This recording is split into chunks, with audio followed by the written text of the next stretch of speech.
Just a few days away from Valentine's Day. And for most couples, that means flowers, chocolates, and date nights. But for some, it means it's time to call it quits. Whether it's the accumulation of post-holiday crash or winter blues, or a signal that it's time to start new, February 14th falls squarely into what is referred to as divorce season in the world of family law.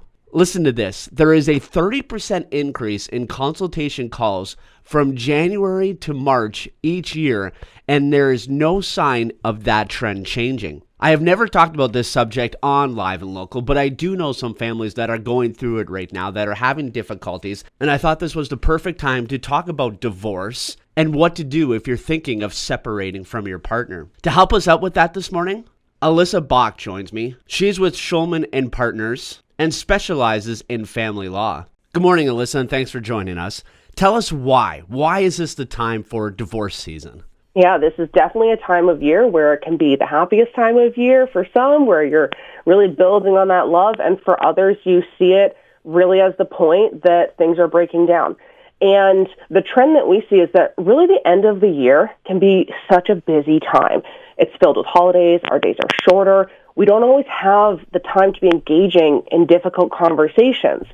So come the new year, whether it's that people are just coming off of that holiday high, maybe the holiday burnout, and they need to start tackling those things that were lingering at the end of the year, starting the year fresh, getting rid of that holiday tension, whatever it is that's triggering it, we see a lot more separation inquiries at the start of the year, really peaking around this time, hitting right before Valentine's Day. And that's why I wanted to talk about it. Do you think some of that is the holiday stress when it comes to, maybe somebody in the relationship spent more, the bills are coming in January, and you're just fed up with it? Yeah, financials, families. Yeah. You sometimes see a lot of people over the holidays. You feel like there's this pressure. So a lot of those areas of conflict that maybe kind of sit there dormant throughout the year, little issues that just continue to build, and they really culminate. How do you know that it's over, you want to move on, and when should you start engaging a lawyer? As far as when you know, that's really a personal decision that somebody needs to sit with themselves and say, is this something that we can work through? Is this something that we can work on? Is this something that I want to be putting that time and effort into? And do I think my partner is also going to commit to that? And if it's something that you're on the fence about the separation and just want to know what that's going to entail, what that would mean, maybe that's going to help you. Maybe that's the tipping point on, are we going to separate, are we not?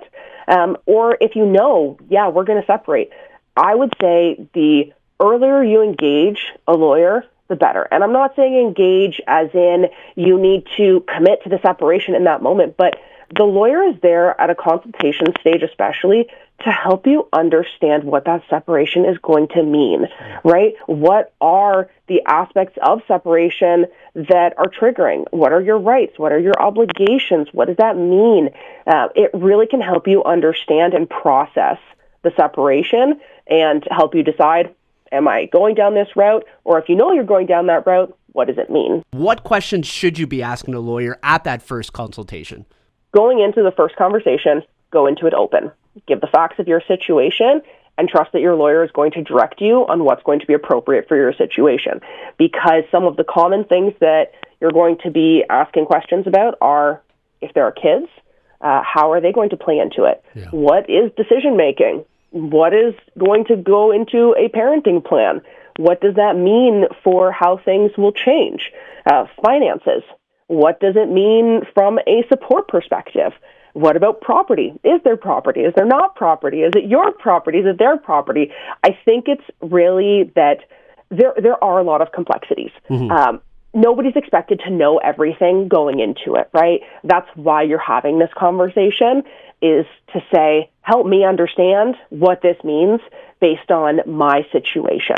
And that's what we're there to do. Help me out here. How do you actually find a right lawyer? Obviously, that's very important, and one that's going to benefit you in certain circumstances. Family law is complex. Separations are a difficult time. There's a lot involved. You want somebody helping you who knows this area of law. You want a lawyer who recognizes where their strengths are. You want somebody who focuses on developing their skills in this area.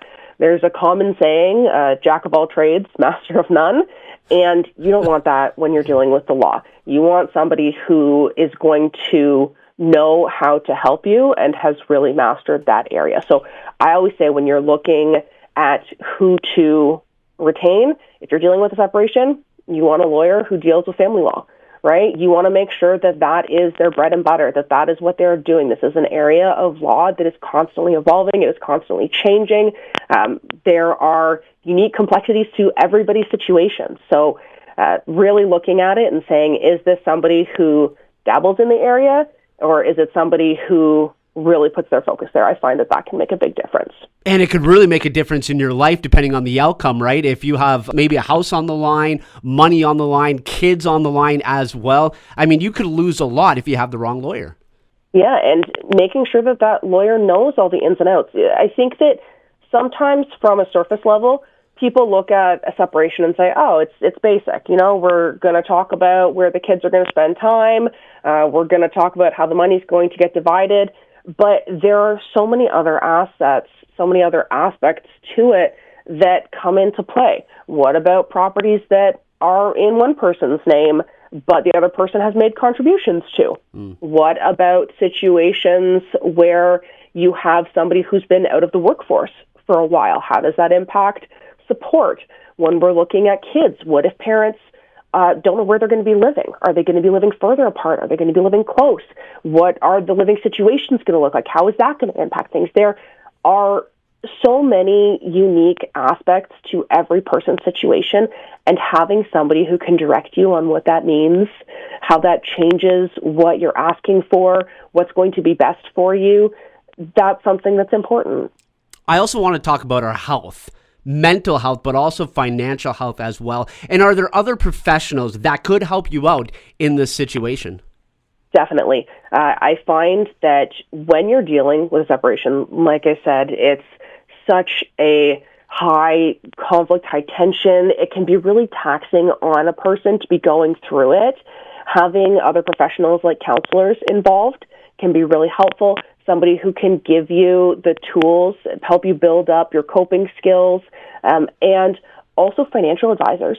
When we're looking at a separation, financials are going to look different after you separate. Going from a potentially two-income household to working off of just your income, understanding what kind of support, how that will factor into it, what that means for you can be helpful. Your financial advisor can help you know how you should be budgeting, what the changes, how they're going to impact you, what you can afford from a housing perspective.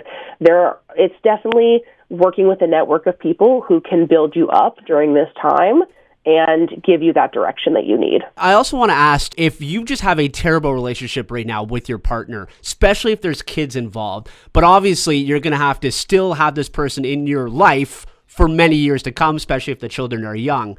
How do you try to manage that relationship and somewhat have a good connection, with your ex-partner, especially when it comes to kids, but also finances as well?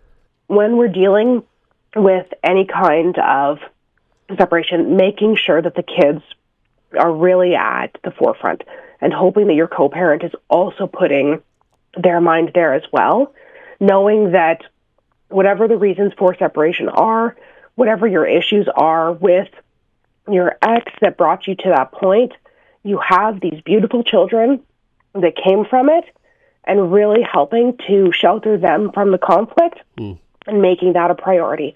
When you put your focus there and not on all of the faults of the other person, sometimes that can help bridge a bit of the gap. Hoping that people are well-intentioned, and if there is this level of conflict that continues, you can engage things like parenting coordinators that are there to assist with developing those communication skills and helping you work with your co-parent going forward.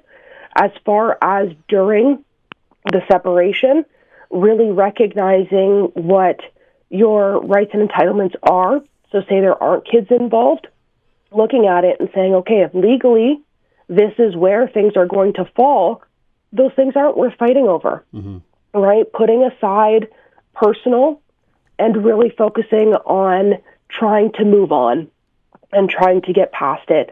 That's where sometimes working with counselors, again, working on those coping skills, trying to get your foundation there so that you can focus on a fresh start and not bringing in things from the past that maybe will derail things. Yeah, boy, great advice right there. Okay, last one here. I'm going to try to bring it back to, the month of love here in February. We're going to try to bring a local here and talk about some of the specials that are happening locally when it comes to Valentine's Day on Wednesday.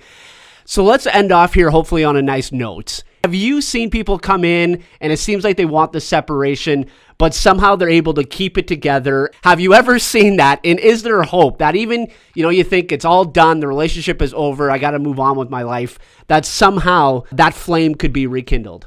There is always a hope, and I would see it more than people would think, where when you're going through this process, sometimes it really bonds you back together. Sometimes when you're able to put things aside and say, is this what we want our futures to look like?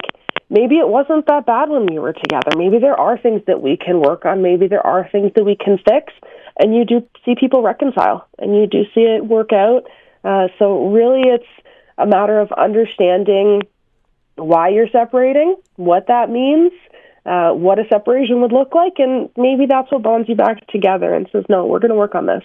There you go. We're back on track. It's the month of love once again. Alyssa, I really do appreciate you helping us here. It is very important. That's why I wanted to make sure we talked about it, especially during this time where we're seeing the increase. Thank you for joining me this morning. I really do appreciate it. Of course. Thank you for having me. Again, that's Alyssa Bach of Shulman Partners. And during this time of the year, we see a 30% increase in consultation calls. And right now, it's what we call divorce season in the world of family law. A 30% increase in consultation calls from January to March each year at this time. Important factors when discussing separation with your partner is when to engage with the lawyer, what questions to ask that lawyer at the first consultation, and how to find the right lawyer for your needs. I know it's not the most uplifting subject on a Saturday morning, but it is very important. I know many of you are going through it right now, and hopefully this conversation was able to help you. Now, on the other hand, it will be Valentine's Day in just a couple days. February 14th is Wednesday. A lot going on locally in this community, and we'll talk about that next here on Live and Local. It's